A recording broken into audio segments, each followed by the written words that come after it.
जय हिंद। आप सभी स्टूडेंट को स्वागत है आप सभी छात्रों का आज के ऑब्जेक्टिव क्लास में। छात्रों, आज की क्लास में हम फिर से साइंस के बहुत ही महत्वपूर्ण और बहुत ही वीवीआई ऑब्जेक्टिव क्वेश्चंस और साथ ही केस क्वेश्चंस फिर से लेकर के आ गए हैं, जो आपके मैट्रिक बोर्ड परीक्षा 2024 के लिए बहुत ही महत्वपूर्ण है।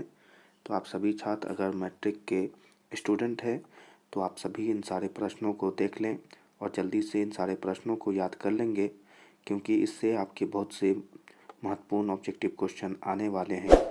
ठीक है, तो चलिए क्लास को शुरू करते हैं। पहले प्रश्न को देखेंगे। हमारा पहला प्रश्न है, धातुओं की प्रकृति होती है। देखें, ये महत्वपूर्ण प्रश्न पूछ रहा है कि धातुओं की प्रकृति होती है। तो यहाँ पर इस प्रश्न का आंसर जो है वो देख लें, विद्युत धनात्मक, यानी कि ए हमारा एकदम सही आंसर होगा, विद्युत धनात्मक। ठीक है, चलें अगले क्वेश्चन की तरफ चलेंगे। हमारा अगला क्वेश्चन है, लोहा एवं इस्पात को जंग से सुरक्षित रखने के लिए उन पर किस धातु की पतली परत चढ़ाई जाती है। ठीक है, तो जल्दी से बताएंगे कि वो पतली परत जो है वो किसकी होती है।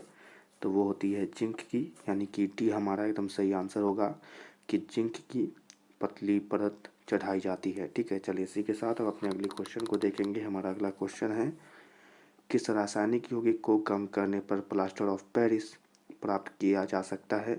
तो जो इसका तो बहुत ही आसान उत्तर है जिप्सम, यानी कि बी हमारा एकदम सही आंसर होगा और आपको भी ये उत्तर पता होना चाहिए। ठीक है, चलिए इसी के साथ अगले क्वेश्चन को देखेंगे। विद्युत अपघटनीय परिष्करण में अशुद्ध धातु को बनाया जाता है। तो अशुद्ध धातु को कहाँ बनाया जाता है, एनोड पर या कैथोड पर। तो इसका जो आंसर होगा वो होगा एनोड, यानी कि ये हमारा एकदम सही आंसर होगा कि एनोड पर बनाया जाता है। ठीक है, चलें अगले क्वेश्चन को देखेंगे। हमारा अगला क्वेश्चन है, निम्नलिखित में कौन सबसे अधिक अभिक्रियाशील धातु होता है। तो यहाँ पर जो पोटेशियम है ये सबसे अधिक अभिक्रियाशील होता है, यानी कि टी हमारा सही आंसर होगा कि पोटाशियम। ठीक है, और पोटेशियम को के से सूचित किया जाता है, याद रखेंगे। चलिए अगले क्वेश्चन को देखेंगे। हमारा अगला क्वेश्चन है, जब मैग्नीशियम फीता को जलाया जाता है तो उत्पन्न आग की लौ कैसी होती है। तो वो आग की लौ होती है चमकीला उजला। ठीक है, या चमकीली उजला भी कह सकते हैं या चमकीला उजला भी कह सकते हैं, यानी सी हमारा सही आंसर होगा। ठीक है, चलिए अगले क्वेश्चन को देखेंगे। हमारा अगला प्रश्न है, एक्वा रेजिना या रॉयल जल किस अनुपात में सांद्र हाइड्रोक्लोरिक अम्ल एवं सांद्र नाइट्रिक अम्ल का ताज़ा मिश्रण होता है। तो अनुपात पूछ रहा है आपसे, तो इसका जो अनुपात होता है वो 3:1, यानी कि सी हमारा आंसर होगा 3:1। आप याद रख लेंगे। ठीक है, आंसर देख लिया। चलिए अगले क्वेश्चन को देखेंगे। अपने शुद्ध रूप में धातु की सतह होती है। अपने शुद्ध रूप में धातु की सतह कैसी होती है, तो वो चमकदार होती है, यानी कि ए हमारा एकदम सही आंसर होगा कि उसकी सतह चमकदार होती है। ठीक है, चलिए याद रखेंगे। अगले क्वेश्चन को देखेंगे। हमारा अगला क्वेश्चन आ गया है, धातु का पतले तार के रूप में खींचने की क्षमता को क्या कहते हैं। प्रश्न है, धातु को पतले तार के रूप में खींचने की क्षमता को क्या कहते हैं। तो उसे हम कहते हैं तन्यता, यानी बी हमारा आंसर होगा तन्यता। ठीक है, चलिए अगले क्वेश्चन को देखेंगे। कुछ धातुओं को पीटकर पतली चादर बनाई जा सकती है, इस गुण धर्म को हम क्या कहते हैं। तो इस गुण धर्म को हम क्या कहते हैं, तो उसे कहा जाता है आघात वर्ध्यता, यानी कि बी हमारा आंसर होगा। ठीक लें, देखें आंसर देख लें, आघात वर्ध्यता। चलें अगले क्वेश्चन को देखेंगे। हमारा अगला क्वेश्चन है, जो धातुएं कठोर सतह से टकराने पर आवाज़ उत्पन्न करती है उन्हें हम क्या कहते हैं। तो उन्हें हम क्या कहेंगे, वह है ध्वनिक या सोनोरस। देख लें, बी हमारा आंसर होगा ध्वनिक या सोनोरस। चलें अगले क्वेश्चन की तरफ चलेंगे। हमारा अगला प्रश्न है, सबसे अधिक तन्य धातु कौन है। सबसे अधिक तन्य धातु यानी तानने वाली धातु कौन है। तो इसका जो आंसर है वो है सोना, यानी कि डी हमारा आंसर होगा कि सोना सबसे अधिक तन्य धातु है। ठीक है, चलिए अगले क्वेश्चन को देखेंगे। हमारा अगला प्रश्न है, 1 ग्राम सोना से कितना लंबा तार बनाया जा सकता है। 1 ग्राम सोना से कितना लंबा तार बनाया जा सकता है। तो 2 किलोमीटर लंबा, यानी कि बी हमारा आंसर होगा कि 2 किलोमीटर लंबा तार बनाया जा सकता है। इसी के लिए सोना का तन्यता सबसे अधिक होगा। चलिए इसी के साथ अगले क्वेश्चन को देखेंगे। कमरे के ताप पर मरकरी धातु किस अवस्था में पाई जाती है? तो आपको इसका आंसर पता तो होगा ही कि द्रव अवस्था में पाई जाती है, यानी बी हमारा आंसर हो जाएगा। चलिए अगले क्वेश्चन को देखेंगे। हमारा अगला क्वेश्चन है, इनमें से कौन अधातु होते हुए भी चमकीला होता है? अधातु होते हुए भी चमकीला जो होता है वो है आयोडीन, यानी कि सी हमारा आंसर होगा कि आयोडीन एक अधातु है पर वो चमकीला होता है। चलिए अगले क्वेश्चन को देखेंगे। हमारा अगला क्वेश्चन आ गया है, सबसे कठोर प्राकृतिक पदार्थ कौन है? जल्दी से बताइएगा, सबसे कठोर प्राकृतिक पदार्थ कौन है?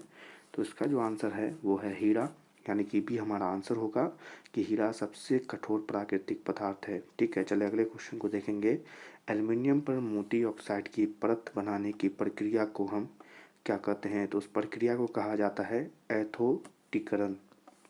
देख लें, ये होगा हमारा आंसर एथोडीकरण। ठीक है, चलिए इसी के साथ अगले क्वेश्चन की तरफ चलेंगे। हमारा अगला क्वेश्चन आ गया है, अभिक्रियाशीलता के इस क्रम में कौन सही है? तो अभिक्रिया के इस क्रम में जो सही है वो है सी नंबर, यानी कि मैग्नीशियम, एल्युमिनियम, जिंक और आयरन, यानी कि देखें ऐसा ये जो है एकदम सही हो जाएगा, मैग्नीशियम, एल्युमिनियम, जिंक और आयरन। ठीक है, याद रखेंगे। अगले क्वेश्चन को देखेंगे। हमारा अगला प्रश्न है, इनमें सबसे अधिक अभिक्रियाशील कौन है? तो यहाँ पर जो सोडियम नज़र आ रहा है ये सबसे अधिक अभिक्रियाशील है, यानी कि ये हमारा आंसर हो जाएगा। इसी के साथ अगले क्वेश्चन को देखेंगे, सोडियम की परमाणु संख्या कितनी होती है? तो यहाँ देख लें 11 होती है, यानी कि बी हमारा एकदम सही आंसर हो जाएगा। इसी के साथ हम अपने अगले क्वेश्चन की तरफ चलेंगे और हमारा अगला क्वेश्चन है, पोटेशियम की परमाणु संख्या कितनी होगी? तो पोटेशियम की परमाणु संख्या याद कर लें 19 होती है, यानी कि ये हमारा आंसर होगा कि पोटेशियम की परमाणु संख्या 19 है। इसी के साथ ऑक्सीजन की परमाणु संख्या कितनी होती है? तो ऑक्सीजन की परमाणु संख्या जो है वो है 8, यानी कि बी हमारा आंसर होगा कि ऑक्सीजन की परमाणु संख्या कितनी है? तो 8 है। इसी के साथ देखें क्लोरीन की परमाणु संख्या कितनी होगी? तो क्लोरीन की परमाणु संख्या है 17, यानी कि डी हमारा आंसर होगा कि क्लोरीन की परमाणु संख्या है 17। इसी के साथ हम अपने अगले क्वेश्चन की देखेंगे और आ गया है, हीलियम की परमाणु संख्या है, तो हीलियम की परमाणु संख्या हो जाएगी 2, यानी कि ये हमारा एकदम सही आंसर हो जाएगा। चले अंतिम प्रश्न है, कैल्शियम की परमाणु संख्या है, तो कैल्शियम की परमाणु संख्या जो यहाँ पर निकल के आएगी वो है 20, यानी कि डी हमारा एकदम सही आंसर हो जाएगा। याद रखेंगे, कैल्शियम की परमाणु संख्या कितनी है? तो 20 है। तो इसी के साथ ये प्रश्न समाप्त होते हैं। आप सभी छात्र इन सारे प्रश्नों को याद कर लेंगे और इनके पीडीएफ चाहिए तो कमेंट में हमें ज़रूर बता सकते हैं। और सभी छात्रों से कहना चाहते हैं कि अभी तक हमने साइंस के बहुत ही वीवीआई ऑब्जेक्टिव क्वेश्चंस की तैयारी कराई है अपने पिछले के क्लासों में, तो आप उन सारे क्लासों को भी देख लेंगे और सारे प्रश्नों को जल्दी से याद कर लीजिएगा अपने बोर्ड परीक्षा से पहले। सभी छात्रों से यह निवेदन है कि अगर आज की क्लास पसंद आई हो तो इस क्लास को लाइक कर दें। हमारे चैनल पर आप पहली दफ़ा आए हैं तो जल्दी से हमारे चैनल को सब्सक्राइब कर लें, क्योंकि हम आपके लिए इसी प्रकार से महत्वपूर्ण ऑब्जेक्टिव क्वेश्चंस आपकी परीक्षा के लिए लेकर के आते रहेंगे। तो जल्दी से हमारे चैनल को सब्सक्राइब कर लीजिएगा और बेल आइकन को ऑल पर सिलेक्ट कर लीजिएगा। आज की क्लास आपको कैसी लगी कमेंट में हमें ज़रूर बताइएगा। हम सभी छात्रों से मिलेंगे अपने अगले ऑब्जेक्टिव क्लास में। तब तक के लिए आप सभी छात्रों को जय हिंद।